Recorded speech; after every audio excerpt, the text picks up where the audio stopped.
हमारे तन में जब तक प्राण रहेंगे तब तक हम हिंदुओं के लिए जिएंगे और हिंदुओं के लिए मरेंगे। यहाँ पर डिप्टी सीएम हैं, अपने लोगों की बात समझते हैं, युवाओं को जोड़ रहे हैं। देश बहुत आगे बिहार बहुत आगे चलेगा। बिहार में बाबा बागेश्वर, बिहार में श्री श्री रविशंकर और बिहार में आरएसएस प्रमुख मोहन भागवत।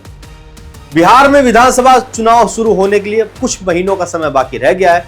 अब इसको लेकर के राजनीतिक दल भी पूरी तरीके से एक्टिव हो चुके हैं और इस चुनाव से पहले बिहार में हिंदू धर्म से जुड़े साधु संत, बाबा और महात्मा पहुंच चुके हैं और उनका दौरा शुरू हो गया है। इन तस्वीरों में देखिए, बागेश्वर धाम के पीठाधीश्वर धीरेन्द्र शास्त्री बिहार के गोपालगंज में अपना डेरा जमाए हुए हैं और इसी बीच आर्ट ऑफ लिविंग के संस्थापक श्री श्री रविशंकर भी शुक्रवार को बिहार के दौरे पहुंच गए हैं और उधर मोहन भागवत भी 5 मार्च को बिहार पहुंचे और 9 मार्च को मुजफ्फरपुर से नागपुर के लिए रवाना होंगे।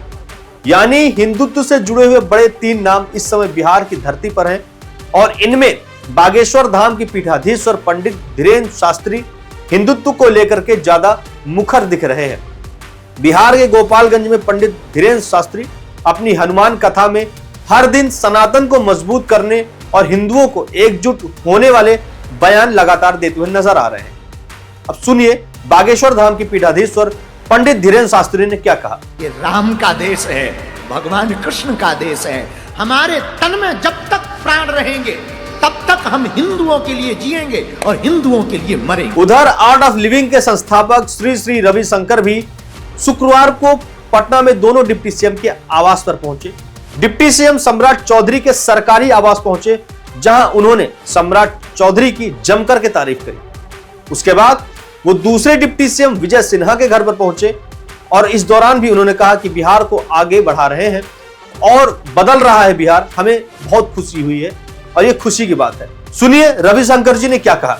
ये बहुत खुशी की बात है, बहुत खुशी की बात है। अभी आप जैसे युवा यहाँ पर डिप्टी सीएम हैं, अपने लोगों की बात समझते हैं, युवाओं को जोड़ रहे हैं। देश बहुत आगे बिहार बहुत आगे चलेगा। आशीर्वाद रहेगा। अभी कोई नहीं ये बोल सकता है बिहार पिछड़ा हुआ है, बिहार आगे चल रहा है। पंडित धीरेन्द्र शास्त्री, श्री श्री रविशंकर और मोहन भागवत के बिहार दौरे को लेकर के सियासत खूब तेज हो गई। बिहार में विपक्ष के नेताओं ने इन बाबाओं की एंट्री पर रोक लगाने को कहा है, तो बीजेपी ने विपक्ष को सनातन विरोधी बता दिया है। सीधा अटैक कर दिया है। जब जब चुनाव होता है तो बाबा दावा करने के लिए क्या आते हैं बिहार करने। बाबा कोई भी नहीं आएगा यहाँ पर। ये बिहार विकास कैसा होगा उस पर चर्चा होनी चाहिए। ये बार बार जब जब चुनाव होता है कभी मोहन भागवत आ जाते हैं, कभी ये बाबा आ जाते हैं, कभी वो बाबा आ जाते हैं। लोकसभा चुनाव हुआ तो फलाना बाबा आ गए, जब फिर विधानसभा चुनाव हुआ तो फलाना बाबा चिल्लाने आ गए। मतलब अरे मंदिर मस्जिद में धर्म नहीं, जाति नहीं और लोगों को आपस में मत बांटिए। बिहार भाईचारा का संदेश देने का काम करता है। सामाजिक उन्माद फैलाने के लिए लोग आते हैं और यहाँ लोग दंगाई पार्टी के सदस्य हैं। प्रचार कहीं लोग जब मक्का मदीना की बात होती है तो वहां पर परहेज नहीं करते हैं, कुछ बोल नहीं पाते हैं। जब सनातन की बात आती है तो ये लोग चुप रहना पसंद करते हैं। ये उनके बस में नहीं है। इससे पता चलता है कि ये कौन है। गौर कीजिए कि कैसे हर युग में मां दुर्गा का प्रादुर्भाव हुआ था, कैसे राम और कृष्ण का प्रादुर्भाव हुआ था और फिर उस दुष्प्रचार को कैसे बंद कर दे। आने दीजिए 2025, बिहार की जनता उनको सबक सिखाने का काम करेगी। दरअसल बीजेपी हिंदुत्व की लाइन पर चुनाव लड़ रही है और सनातन धर्म से जुड़े बाबा भी हिंदू धर्म को आगे बढ़ाने पर जोर देते हैं। इसलिए विपक्ष को लगता है कि बाबाओं के बयान से हिंदू वोटों में ध्रुवीकरण हो जाएगा।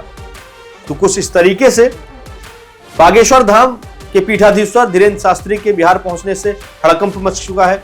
श्री श्री रविशंकर जी के बिहार पहुंचने से हड़कंप मच चुका है और आरएसएस प्रमुख मोहन भागवत के बिहार पहुंचने से हड़कंप मच चुका है। यानी कि जितने भी बीजेपी की विपक्षी पार्टियां हैं सबके अंदर बौखलाहट उत्पन्न हो चुकी है कि किस तरीके से बीजेपी को हराएं, क्योंकि बीजेपी अपना जो प्रचंड बहुमत के साथ आगे जीती हुई नजर आ रही है, इस तरह के चुनाव प्रचार कर रही है और लोग उसके सपोर्ट में जिस तरीके से आ रहे हैं, तमाम लालू समेत तमाम उसके दल के नेताओं के अंदर एक अलग सा कौतूहल जग चुका है कि अब बीजेपी हमको उखाड़ करके फेंक देगी।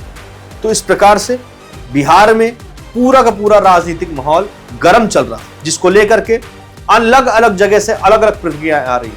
अब आपकी इस विषय में क्या प्रतिक्रिया है, कमेंट करके जरूर बताइएगा।